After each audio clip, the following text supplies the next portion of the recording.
Okay, this is a Caterpillar scraper. It's a 627G. As far as scrapers go, actually this isn't a bad one. It's one of the better ones. There's a cut-off switch in there. Tires are bigger than I am. This one has the air ride hitch, which is obviously nice. Takes the worst bumps out. You gotta check your transmission down there. The sight glass, so you get the bowl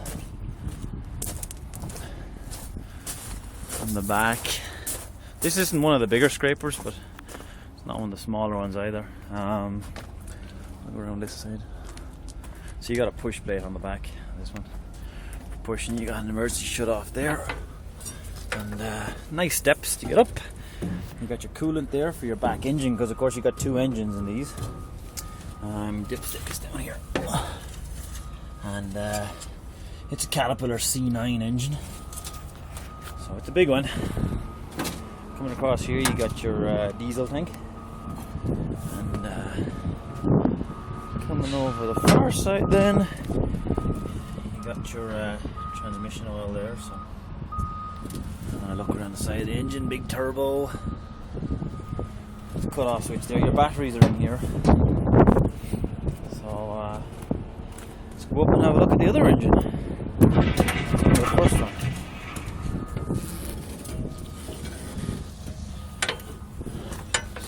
So there's an air valve there for letting out the water at the bottom, the humidity in the bottom of your air tanks, because you got air brakes in these, of course. There's the beast. And up around, and we go up this side then. So we got our hydraulic oil here. And coming up the side here, we got to open this door here. Have a look at our other engine. So we got to cut off here too, the bottom. And our dipstick is in here. It's a bit awkward to see, but it's right in there. I'm not sure why they hide it away like that. I would prefer if it was out a bit more obvious. And from here you can top up your window washer. You can also see your coolant for your engine. We'll go up on top and have a look anyways.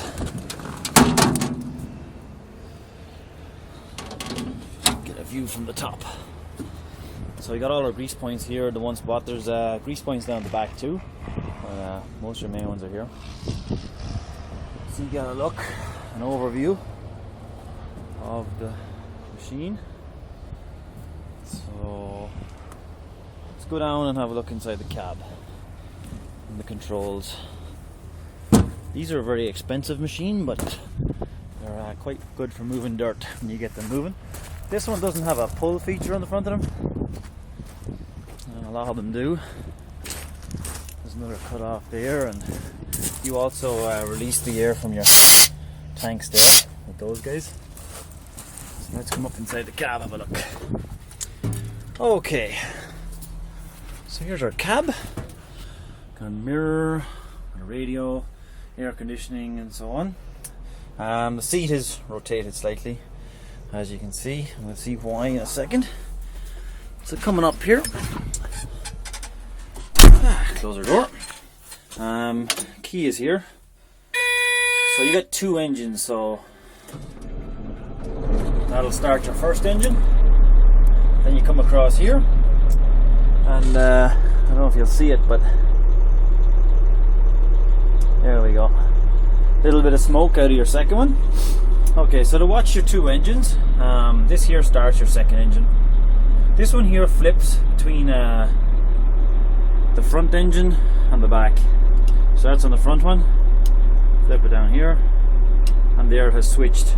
And this light here tells you which one it's on, what readings it's give you, and what revs.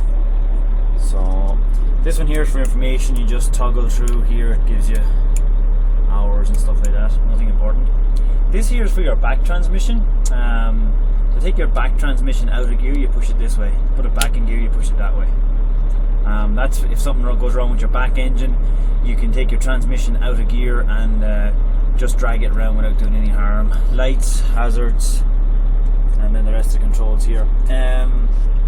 On the floor you got one brake, and you can hear the air brakes. And here you got two pedals. As That's your front engine and your back engine. And down here you got two diff locks. They're same diff lock, just whichever way you're sitting, whichever way you want to push, and then your foot rests on this one here. So coming around here then, we got our control lever. We got our gears, so we're in neutral at the moment. We got reverse, and then you can put into first, second and drive.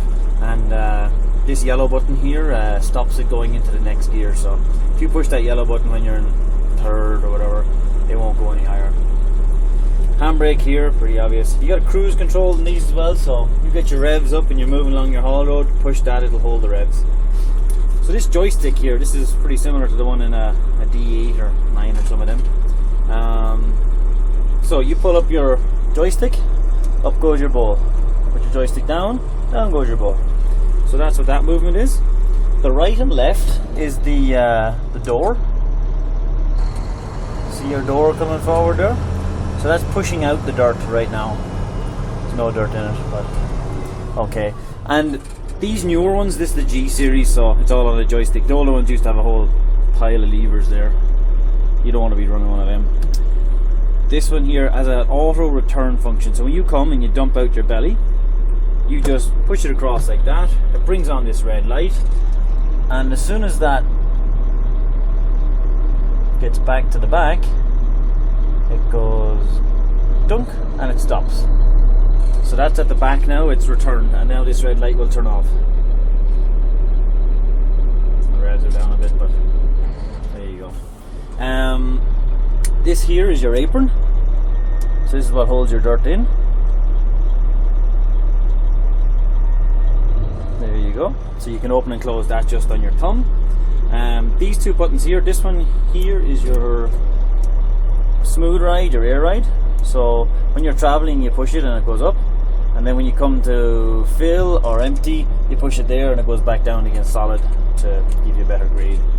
And then this button here is also a retarder, so when you get up in the gears or when you come to fill or whatever, you just push that and it'll hold you in gear, and you can do your pickup on that. So this one doesn't have the feature, but on the front you got a toggle switch here, and that would let up and down your front bar to get towed. So this is the view you have out the front and around, and of the bottom there as you do your scraping and so on. So yeah, that's a 627G. Not for everybody. There is actually a float function on that. I just did it that time. This lever, this toggle switch here, or thumb lever, that's up, down, but if you put it across that way, you put it to float, and this light comes on here, so your apron is now floating. So I think that's most of the controls. And then obviously when you're running, you have your pedal across here, because then you got your two engines, two transmissions, all pushing, all gathering up dirt. So you can use one if you want, but you're over two the whole time. So there you go, that's a scraper.